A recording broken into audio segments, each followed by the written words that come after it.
साहिबान, मेहरबान, कदरदान, एक बार फिर से पेशे खिदमत है।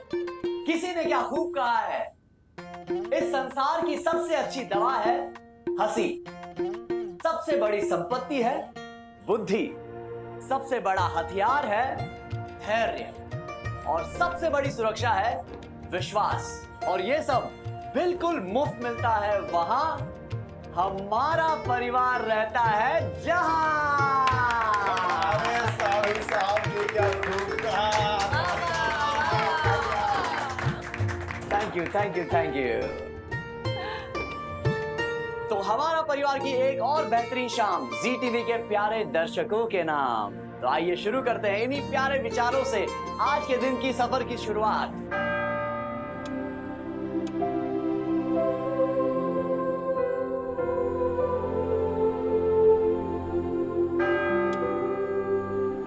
भवतु सब मंगलम। साधु साधु साधु। आज अभय ने देर नहीं कर दी और वीरू भी कहाँ रह गया? अरे बीरू वो पट्टा के घर गया है प्रोजेक्ट करने के लिए स्कूल का। बिट्टू। बिट्टू तो उसको बट्टा पट्टा आपने तो नाम ही चेंज कर दिया। और अभय एक्चुअली रिया के साथ सत्यजीत सिंह से मिलने जेल गया, सेंट्रल जेल। क्या बात कर रही? और तुमको कैसे पता कि वो जेल गया है? क्योंकि उसका दोपहर को 3 बजे कॉल आया था, तब बताया उसने।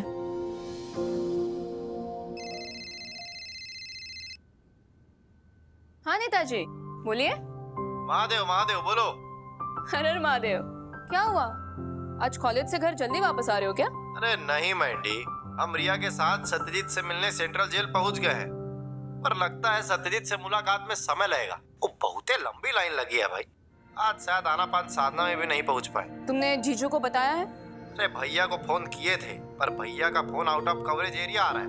तुम बता देना, वैसे 6:30 बजे से पहले लौटने की कोशिश करेंगे। ठीक है, हम जीजू को बताते हैं। आवाज आ रहा है? हाँ, ऐसा हो सकता है कुछ समय बाद हमारा फोन बंद हो जाए, काहे कि जेल में मिलते वक्त फोन अलाउड नहीं रहता है। तो भैया भाभी को बता देना, ज्यादा चिंता ना करे। अभय, तुम ना संभाल के रहना, एकदम से कोई वादा मत कर देना, ठीक है? और उस सत्यजीत से थोड़ा समय मांग लेना सोचने के लिए, समझे? हाँ भाई, इतने समझदार हम भी हैं। हाँ हाँ, रखो महादेव। हर हर महादेव। Take care. जीजू। The number you are trying to call is currently not reachable. आपका फोन लग ही नहीं रहा था जीजू, पता नहीं क्यों out of network coverage area आ रहा था। कहाँ थे आप? अरे हाँ मैंडी, हमको कुछ समझ में नहीं आया कि हमारा फोन जो है एरोप्लेन मोड पर कैसे चला गया। अरे शाम को हम खन्ना जी के पास गए तो खन्ना जी भी यही बात बोले, अरे महाराज आपका फोन हम कितना ट्राई किए, हम ले रहे कैसे लगता है जब एरोप्लेन मोड पे था।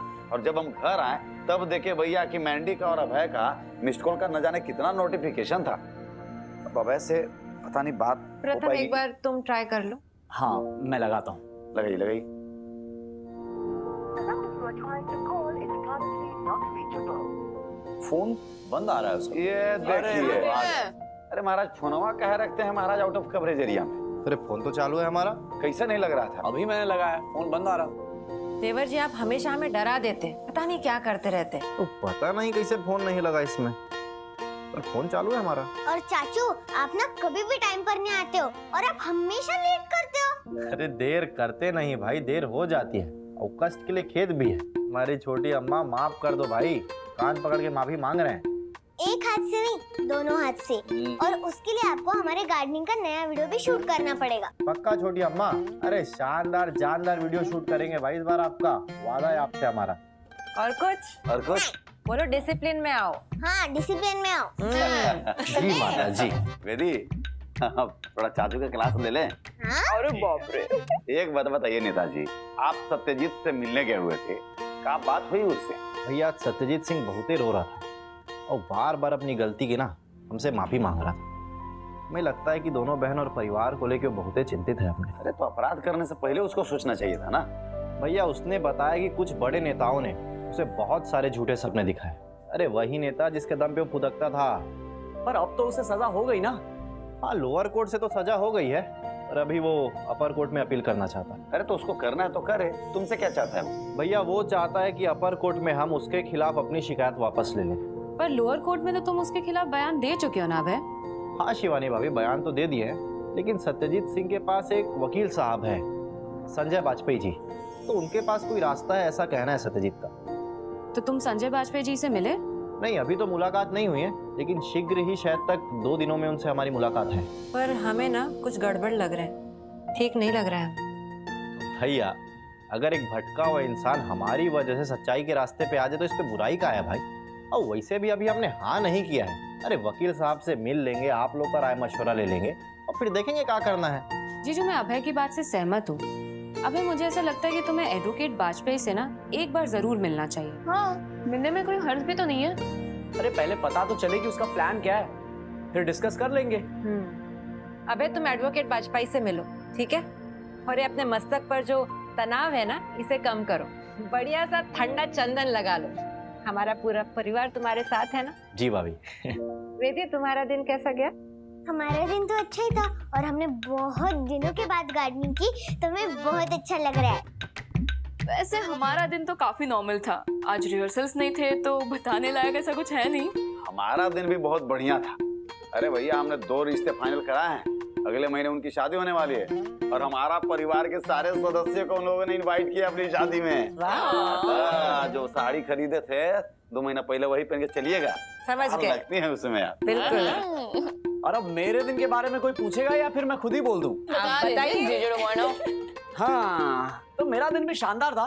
दरअसल वो 2 दिन बाद नाटक की रिहर्सल शुरू हो रही ना, तो उसके लिए मैं एक्साइटेड हूँ, एक्साइटेड। हमारा दिन भी काफी शानदार था। शिवानी, तुम बताओ। मेरा दिन तो बहुत नॉर्मल था दीदी, कॉलेज से घर और घर से कॉलेज। क्या बात है। अच्छा, प्रथम और शिवानी, तुम दर्शकों के ईमेल्स और मैसेजेस पढ़ लो, ठीक है? और वेदी, होमवर्क टाइम। चले शिवानी। जी टीवी के सभी प्यारे दर्शकों को हमारा परिवार की ओर से प्यार भरा नमस्कार। नमस्कार। तो चलिए, आपके द्वारा भेजे गए ईमेल और मैसेजेस पढ़ने का सिलसिला हम शुरू करते हैं। तो आइए देखते हैं सबसे पहला ईमेल या मैसेज हमें किस दर्शक ने भेजा है। तो सबसे पहला मैसेज हमें भेजा है कानपुर उत्तर प्रदेश से मोहम्मद अशरफ जी ने। अशरफ भाई, सलाम वालेकुम। अशरफ भाई लिखते हैं, हमारे पूरे परिवार को आपकी फैमिली बहुत अच्छी लग रही है। विजय की सिंप्लिसिटी, अभय का स्टाइल और वीरू की बहानेबाजी बहुत अच्छी है। आप जिस तरह से जिंदगी की राहों में आने वाली सारी परेशानियों को अलग अलग कहानियों से सुलझाते और सीख देते हो, वो हमें सबसे ज्यादा अच्छा लगता है। क्या बात है अशरफ भाई, आपको और आपके पूरे परिवार को हमारा परिवार बहुत अच्छा लग रहा है, ये जानकर हमें बहुत खुशी हुई। और आपको विजय जी, अभय और वीरू बहुत पसंद आ रहे हैं और साथ ही हमारा परिवार की सीख देने वाली कहानियां भी आपको बहुत अच्छी लग रही हैं। इसके लिए आपका तहे दिल से शुक्रिया। अगला ईमेल हमें भेजा है सोलापुर महाराष्ट्र से श्रीमती नीता चंदवानी जी ने। नीता जी, केड़ो हाल है? डाडो सुठो। और साथ ही आप महाराष्ट्र से भी हैं, तो जय महाराष्ट्र। जय महाराष्ट्र। तो नीता जी लिखती हैं कि जी टीवी ज्यादातर शो में पॉजिटिव कैरेक्टर की हार होती है और वो ज्यादा तकलीफ झेलता है। ये सच्चाई नहीं, फेक लगता है। नीता जी, पॉजिटिव कैरेक्टर का दुख और तकलीफ झेलना आपको सच नहीं लगता, लेकिन देखिए, कहीं ना कहीं ये सच ही है। क्योंकि सच्चाई को अपने लक्ष्य तक पहुंचने के लिए ना बार बार अग्नि परीक्षा देनी ही पड़ती है। जैसे श्री राम जी को रावण तक पहुंचने और उसका वध करने के लिए कितना संघर्ष करना पड़ा था। साथ ही पांडवों को लाक्षागृह, वनवास आदि के दुख झेलने पड़े थे। और जब पॉजिटिव कैरेक्टर सैकड़ों उतार चढ़ाव और संघर्षों के बाद अपने लक्ष्य तक पहुंचता है ना, तभी कहानी दिलचस्प बनती है कि नहीं? और आप इसी प्रकार जी टीवी देखती रहिए और अपने सुझाव हमें भेजती रहिए। तो अगला मैसेज हमें भेजा है प्रयागराज उत्तर प्रदेश से श्रीमती भारती मेहरोत्रा जी ने। भारती जी, सत श्री अकाल। सत श्री अकाल। भारती जी लिखती हैं, जागृति शो मुझे बहुत ज्यादा पसंद है, पर मेरा सुझाव है कि अब गीता को हरीश की सच्चाई पता चल जानी चाहिए और हरीश गीता को जागृति की पढ़ाई शुरू करवानी चाहिए। भारती जी, आपको जी टीवी का शो जागृति पसंद आया, ये जानकर बेहद खुशी हुई। और आपका सुझाव है कि हरीश की सच्चाई गीता को पता चल जानी चाहिए और गीता और हरीश को जागृति की पढ़ाई शुरू करवा देनी चाहिए। वैसे जागृति शो में आगे क्या होने वाला है, ये मैं आपको यहाँ बताकर आपकी शो से दिलचस्पी नहीं खत्म करना चाहती, पर हाँ, मैं आपका ये सुझाव जी टीवी की प्रोग्रामिंग टीम तक जरूर पहुंचाऊंगी। तो अगला मैसेज हमें भेजा है गाजियाबाद उत्तर प्रदेश से श्री संदीप जी ने। संदीप जी बहुत बहुत नमस्कार। नमस्कार संदीप जी। और हाँ संदीप जी, उत्तर प्रदेश में 12 साल बाद महाकुंभ का मेला लगने जा रहा है, तो डुबकी लगाने जाएंगे ना?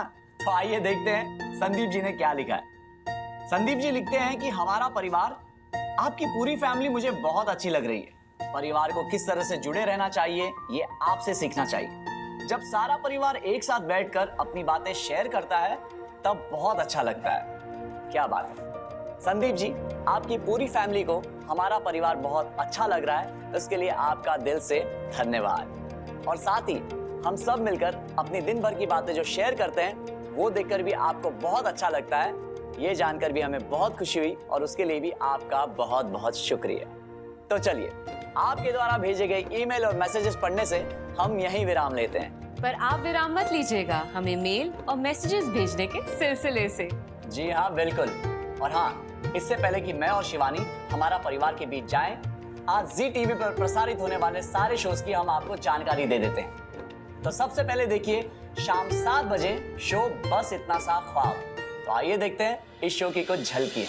जब से हमारी डॉटर ने आपका ये मेकअप वीडियो देखा है, उसने एक ही रट लगा रखी है कि एंगेजमेंट पे मेकअप कराएगी तो सिर्फ आपसे। आप करोगी ना? हम इसके बजाय वो प्लॉट ले लेते। बच्चों से जिद मत करो तुम। मार्केट में सब्जी खरीदने निकली हो क्या? हम तो बस कह रहे थे। क्यों कह रही हो? तुमसे किसने कह दिया कि हमारे लिए फैसले में तुम्हें बोलने की इजाजत है? देखिए शाम 7:30 बजे कैसे मुझे तुम मिल गए। आइए देखते हैं शो की कुछ झलकियां। विराट, इतनी रात को कहाँ से आ रहे हो? किसी का मेरा ना सर बहुत घूम रहा है। जानती हूँ तुम लोग मुझे डिस्ट्रैक्ट करने की कोशिश कर रहे हो। अब भी अमृता के घर पे जाके पता चल जाएगा सब कुछ। 1 मिनट, कहाँ जा रहे हो मुंह उठा के? कहाँ है तुम्हारी बेटी? हमारी अम्मू तुम जैसे से नहीं मिलती। निकलो। मिलेगी तो तब ना जब घर पे होगी।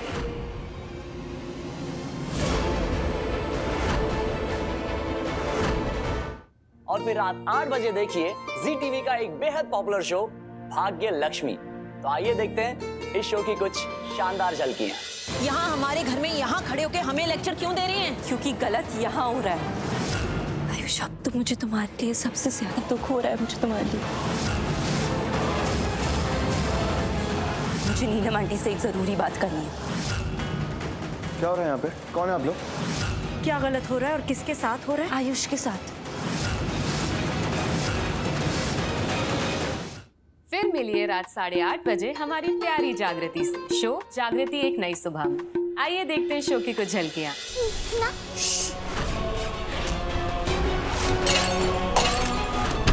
नानी, नानी प्लीज ओपन द डोर। नानी, नानी। 3 तक गिनूंगा, नहीं उसके बाद गोली चलेगी, गोली। 1 2 3। मैं यहाँ हूँ सिंह।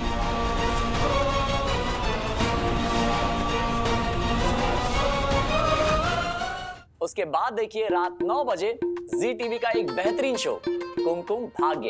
तो आइए देखते हैं कुमकुम भाग्य की कुछ बेहतरीन झलकियां। बहुत खुश नसीब है आप जो तुम हमारी बहू बनी। पहले तुम्हारी आरती उतार लूं, फिर ये अंदर आना। तुम क्यों आरती उतारोगी? हर कोई नहीं उतार सकता। बच्चे की माँ उतार सकती है या घर के बड़े बुजुर्ग उतार सकते। तुम इस घर की मेहमान हो। फिर देखिए रात 9:30 बजे जाने अनजाने हम मिले। आइए देखते हैं शो की कुछ झलकियां। आज रात 10 बजे से पहले तुम्हारे कमरे में एसी लग जाएगा। I promise. उन्नति, जिंदगी भर का रिश्ता जोड़ा था आपने, पर आप एक दिन भी हमारी उन्नति का ख्याल नहीं रख पाए। आप मुझे एक और मौका तो दीजिए। माफ कीजिएगा बहन जी, आपके पास मौका था पर आपने गंवा दिया। चल बेटा।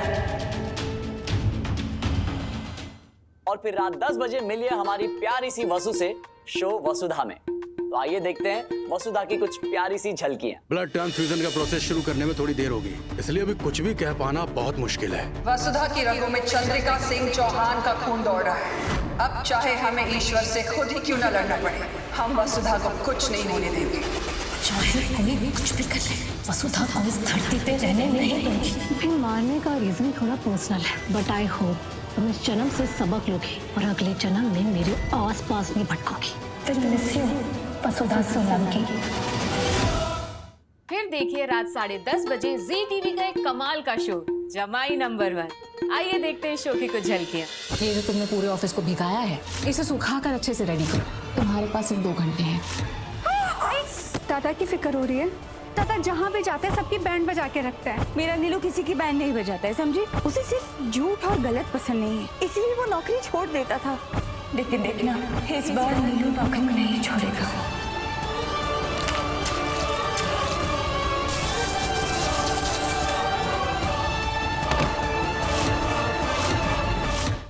तो कैसी लगी सारे शोज की झलकियां? मजा आया ना? भाई हम दोनों को तो बहुत मजा आया। तो इसी प्रकार जुड़े रहिए जी टीवी के साथ, क्योंकि प्यार से भरा संसार दिखाएगा हमारा परिवार। बहुत बहुत धन्यवाद। बेदी बेटा, आप पहले डिवीजन का करते हैं। डिवीजन नहीं पापा, डिवीजन। अच्छा बेटा, वही। उसके बाद फिर एडिशन, फिर सब्सट्रैक्शन। कॉपीकैट। अरे ओ नेता, ये क्या ठूसते चले जा रहे हो हैं? ये बिस्कुट है ना बच्चों, अच्छी बात नहीं है। इसमें मैदा होता है, मैदा सेहत के लिए जबर हानिकारक है, समझे? ये लीजिए गर्मा गर्म काढ़ा तैयार। लाइए भाभी, लाइए काढ़ा पिलाइए। हाँ मम्मी, हमें काढ़ा दो, क्योंकि काढ़े से कंसंट्रेशन बढ़ता है।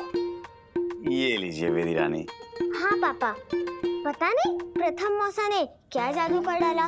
पहले हमें मैथ बहुत डरावनी लगती थी, लेकिन अब हलवा जैसी मीठी हो गई है। बेटा, वो काढ़े की वजह से नहीं हुआ है, उसकी वजह है तुम्हारा विश्वास।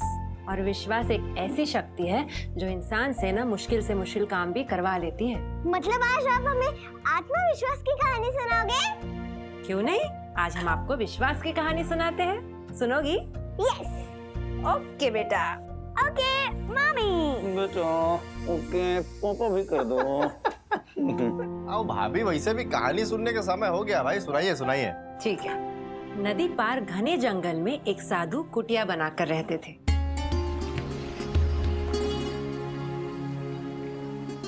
वे दिन रात भगवान की आराधना पूजा करते और भगवान से पानी पर चल पाने की सिद्धि पा लेना चाहते थे।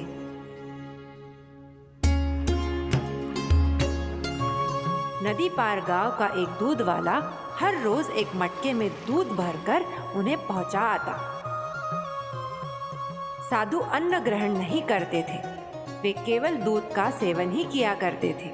दूध पहुंचाने के लिए दूध वाले को हर रोज नदियां पार करनी पड़ती थी, परंतु साधु सेवा में वो कभी भूल नहीं करता था।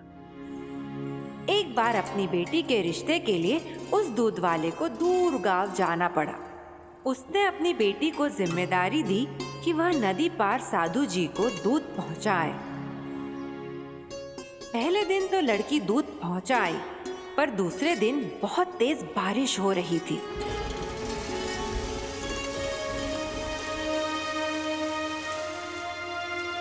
फिर भी पिता की आज्ञा मानकर वह दूध लेकर जाने लगी, तो उसकी माँ ने यह कहकर रोक दिया कि इतनी तेज बारिश में नदी पार करना ठीक नहीं।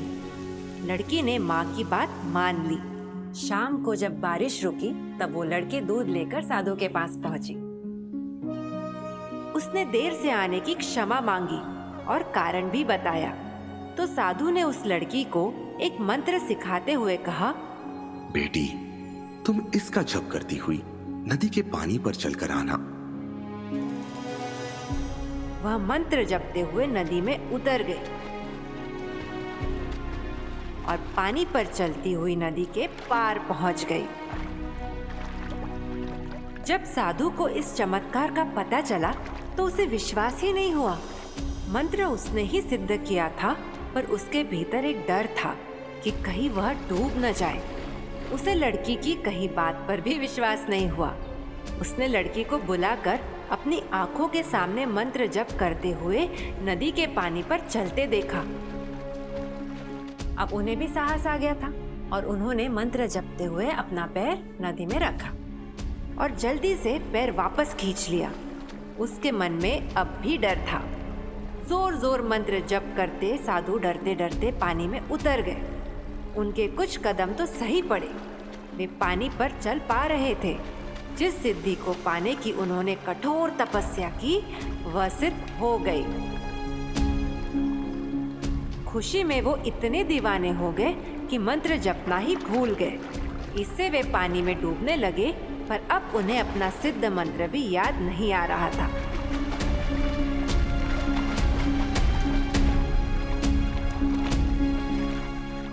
यहाँ कहानी खत्म। वाह दीदी, क्या कहानी सुनाया आपने साक्षी जी, हम तो खो गए थे पूरा कहानी में। क्या समझ में आया? दूध वाले अंकल के बेटे को साधु पर विश्वास था, इसलिए वो पानी पर चल पाई, लेकिन साधु को स्वयं पर विश्वास नहीं था, इसलिए वो डूब गए। वाह बेटी, हम तो सोच भी नहीं सकते थे कि तुम इतना एकदम ध्यान से कहानी सुनोगी भाई। क्या सटीक जवाब दी है वेदी, वाह क्या बात है। बेटा, किसी भी काम में अगर सफल होना है तो अपनी मेहनत के साथ ही अपनी सफलता पर भी विश्वास होना चाहिए। जिसे अपनी सफलता पर भरोसा नहीं होता वो कभी सफल नहीं हो पाता। इस संसार में सबसे बड़ी ताकत है विश्वास की शक्ति। इस शक्ति के सहारे लोगों ने बड़े बड़े पर्वत काट डाले। इसी शक्ति के सहारे भगवान श्री राम ने 5 दिनों में समुद्र पर सेतु बंधन करवा दिया था। इस कारण हमेशा अपने विश्वास पर विश्वास करना चाहिए बेटा। अब समझ में आया आत्मविश्वास की ताकत? हमारे प्यारे जी टीवी के दर्शक, कल शनिवार है और आप सब तो जानते ही हैं कि हर शनिवार हमारा परिवार के बीच में अतिथि आते हैं, जो आप ही के बीच के कोई दर्शक होते हैं, जिनका चयन जो है आप ही के द्वारा भेजे गए मेल और मैसेज के जरिए भैया एक लकी ड्रॉ के द्वारा किया जाता है। तो कल हमारा परिवार के बीच में एक दर्शक आ रहे हैं। जी हाँ, और आप भी चाहते हैं ना कि हमारा परिवार के बीच में अतिथि बनकर आए, बस उसके लिए इतना ही करना है कि हमारा परिवार के मेल और व्हाट्सएप पर अपने सुझाव, अपनी शिकायत, अपने प्रशंसा, अपने विचार भेजते रहिए। चलिए जुड़े रहिए हमारा परिवार और जी टीवी के साथ, क्योंकि प्यार से भरा संसार दिखाएगा हमारा परिवार।